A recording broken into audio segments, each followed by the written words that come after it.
The chickens were sluggish this morning. Beth had never seen them so docile. Typically, when she came to feed them, the coop was aflutter with activity and anticipation of the morning meal, but not a single animal stirred in the yard. She poked her head inside the hen house and discovered that rather than finding each hen in its respective nesting box, they were all clustered in the corner farthest from the entrance. Beth called to them, but they didn't move. They only stared blankly, their heads twitching at the sound of her voice. This was all Beth needed. It was one of the occasional downsides of off-the-grid living. While she could manage the property and the day-to-day upkeep of her 7-acre farm by herself, it was still sometimes necessary to rely on help from others. She was many things, but a veterinarian wasn't one of them. Even so, her animals were probably due for a wellness check, and Dr. Valdosta was good people.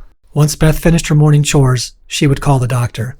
The goats had damaged a section of fencing, but it wasn't until after she made the minor repair that she noticed that, like the hens, they clustered together in the far corner of the pen. Now she was getting concerned. Could her animals have contracted some sort of contagion? She had never seen either group behave so uncharacteristically, but to have both of them refuse meals or engage deeply troubled her. She made the decision to put the rest of her chores on hold and immediately called Dr. Valdosta. She tamped her feet outside the door of her 2-bedroom farmhouse, then crossed the wood floor to the cabinet where she stored the satellite phone. She powered it on, then stepped back outside and pressed the memory bank for Dr. Valdosta's number. But the call failed. Confused, she tried again but got the same result. There was no explanation as to why. No, this call cannot be completed, pre-recorded message. Only dead air. Beth read the number on the display to verify she had the right one, when something out of the corner of her eye grabbed her attention.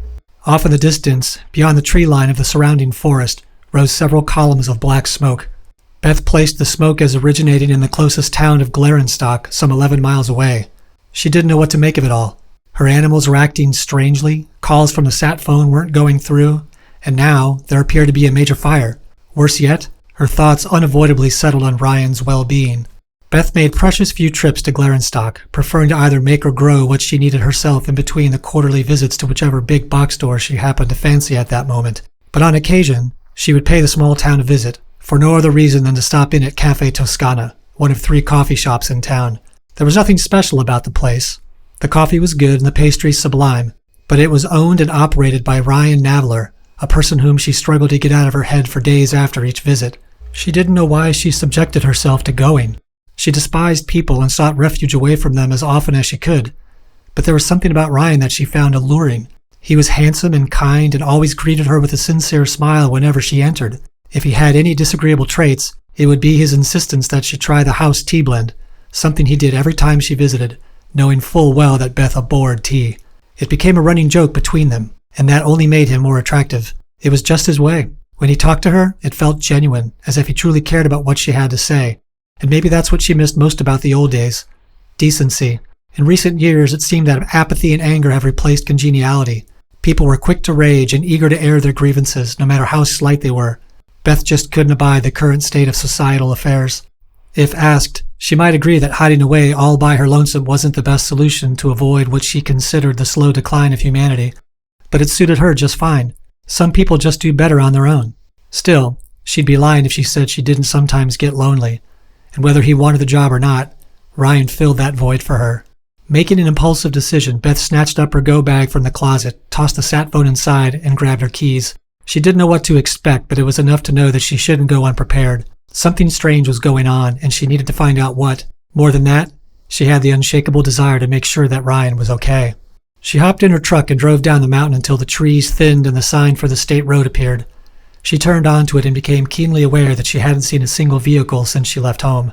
She followed the road toward Glarenstock. She could see smoke billowing from numerous places around the city as she approached it, but more alarmingly, she saw hazy clouds rising from multiple points on the far horizon. She swallowed nervously as she rolled into town and followed the signs to the city center.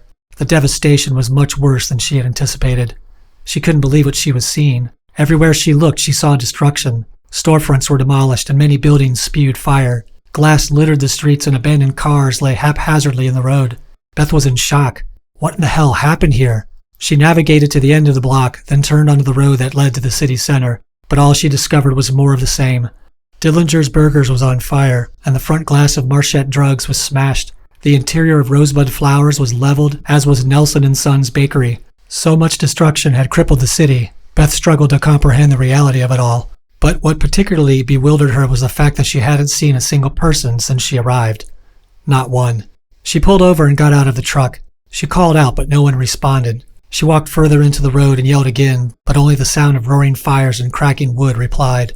Beth trotted along the tattered storefront spared from fire, peering inside and calling into each one as she passed it, but she heard no one. Panic began to creep in, and she fought against the emotions that began to rise in the back of her throat when her eyes settled on Cafe Toscana across the road. Her heart sank. The standalone structure was in shambles. Exterior tables and chairs were knocked over and scattered, the shop's glass missing from every window. Beth crossed the road in a daze, her eyes laser-focused on the coffee shop. She held on to the tenuous hope that Ryan would step through the front door to greet her, somehow emerging from the surrounding chaos unscathed, but she knew it was only a fantasy. She stepped over several upended chairs and entered the shop.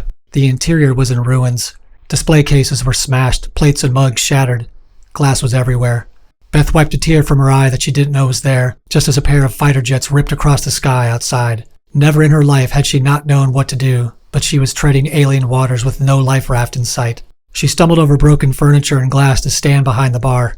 It was strange to see the cafe from the other side, particularly in its current state. She gazed emptily at all of the containers, food, and condiments that had been strewn over the counter and floor, and willed herself not to think about the potentially regional or worldly impact of whatever had occurred. Instead, she decided she needed something to drink. She rummaged through unbroken bottles of water and soda when her eyes locked on a still-sealed canister on the floor. Beth took the canister and unscrewed the lid. She inhaled the contents, then searched for an unbroken mug, emptying a spoon's worth of the dried leaves in the canister into the mug. She twisted open a bottle of water and poured it over the leaves, stirring the contents with her finger. She held up the canister and read aloud the label affixed to the front, which was designed in old-fashioned lettering. "House Blend," she said. Then she sipped from her mug as another tear jumped her lid. She nodded slightly, the taste not at all what she was expecting. "Not bad," she said, drinking again. "Not bad at all."